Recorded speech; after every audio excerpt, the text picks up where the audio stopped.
In a rare and unexpected turn, Hollywood's beloved power couple, Kelly Ripa and Mark Consuelos, stepped into the political arena this week, not to campaign, not to fundraise, but to defend a friend. The friend, none other than late-night host Jimmy Kimmel. The cause, free speech. The spark, a monologue, sharp, funny, and unfiltered, that ignited both laughs and fury across the country. And suddenly, a debate that had simmered quietly for years, over humor, truth, and the limits of commentary, boiled over into a public reckoning. A joke, a jab, and a firestorm. Jimmy Kimmel, known for his fearless late-night wit, recently delivered a blistering monologue that didn't sit well with certain political figures. With the upcoming election heating up, his usual satirical lens turned toward recent policy decisions, calling out hypocrisy with a side of punchline. But this time, the backlash was swift and severe. Hashtags trended, calls for boycotts rang out, editorials blasted him for crossing the line. And just when the debate seemed to tip toward outrage culture winning the day, Kelly Ripa and Mark Consuelos, more often seen sipping morning coffee on TV than engaging in hot-button issues, made a bold choice.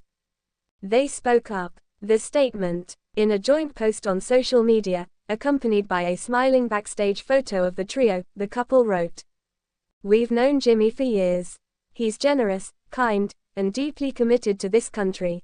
Sometimes, telling the truth means being funny, and sometimes being funny makes people uncomfortable. But that's exactly why the First Amendment is so important. We stand by Jimmy, always." It was brief, unapologetic, and rare. Kelly and Mark, both seasoned in the public eye, have historically avoided political commentary. Their brand has long been sunny, family-friendly, and personal rather than ideological. So why now? In an exclusive interview the next day, Kelly explained, "This isn't about taking sides. This is about protecting something we all rely on, our ability to speak, to create, to question. When we silence comedians, we're one step closer to silencing everyone." The power of celebrity allies. In a media landscape often divided between the politically outspoken and the brand-safe silent majority, celebrity allies can shift narratives. Jimmy Kimmel has never shied away from controversy. From heartfelt healthcare monologues to barbed jabs at hypocrisy, he's leaned into the idea that comedy is commentary. But like all public figures, he's weathered periods of intense backlash. This moment, however, hit differently, because of who chose to speak up. Ripa and Consuelos, both veterans of live television and scripted drama, are trusted fixtures in American households. For decades, their presence has been comforting, apolitical, almost nostalgic. When they say, "The First Amendment is important," it carries the weight of something deeply American, like saying grace before dinner or standing during the national anthem. It's not rebellion, it's tradition. Humor under fire. The deeper issue, of course, is one that stretches far beyond Kimmel, Ripa, or any individual entertainer. In an age of algorithms, outrage, and culture wars, comedy has become a lightning rod. Late-night hosts walk a razor-thin line between satire and scandal. Memes become battlegrounds, and the court of public opinion, often more chaotic than judicial, renders verdicts in real time. But comedy, historians remind us, has always played this role. From court jesters to political cartoons, the sharpest truths are often told in jest. That's what makes this moment both fragile and vital. A personal connection. Kelly and Mark's defense of Jimmy isn't just political, it's personal. The three have shared stages, dinners, and memories. But more than friendship, it's about shared values. "I've watched Jimmy walk through rooms full of powerful people and tell the truth anyway," Mark added. "That's not easy. It's brave." Their statement was echoed by other figures in Hollywood. Mindy Kaling, Jon Stewart, and even rival late-night host Stephen Colbert posted subtle messages of solidarity. But none hit quite as hard as Kelly and Mark's did. Why? Because when the safe, smiley, morning hosts put their foot down, it's not about scoring points. It's about drawing a line. The First Amendment, not just for the loud. In the days that followed the statement, Ripa and Consuelos were both praised and criticized.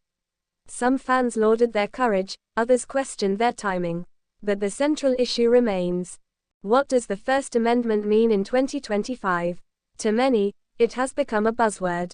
To others, a weapon. But to Kelly and Mark, it seems to mean something simpler: the ability for anyone, famous or not, to speak the truth as they see it, without fear of censorship or cancellation.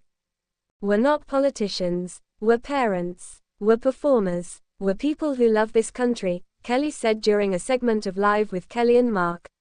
If we can't laugh, question, or challenge each other, what are we doing? The audience applauded, not in a roaring, viral moment way, but in that slow, nodding rhythm of people who recognize something true when they hear it. Beyond the backlash. So where does this leave Kimmel? He remains on air. His jokes are still sharp. But now, he has more than just viewers behind him, he has allies. In fact, during his next episode, Jimmy opened with a grin. "Well, folks, I've got 2 new bodyguards, Kelly Ripa and Mark Consuelos. They're small, charming, and terrifyingly media savvy." Laughter erupted. Then he paused, took a breath, and added, "But seriously, thank you, both. Free speech doesn't defend itself." And just like that, the joke turned into a moment of clarity. The takeaway: in a time where silence often feels safer than speaking out, Kelly Ripa and Mark Consuelos chose to raise their voices, not with anger, not with division, but with conviction. Their defense of Jimmy Kimmel wasn't about politics. It wasn't about comedy. It was about a principle. The idea that truth, humor, and freedom go hand in hand. The idea that sometimes, saying something is the most powerful thing you can do.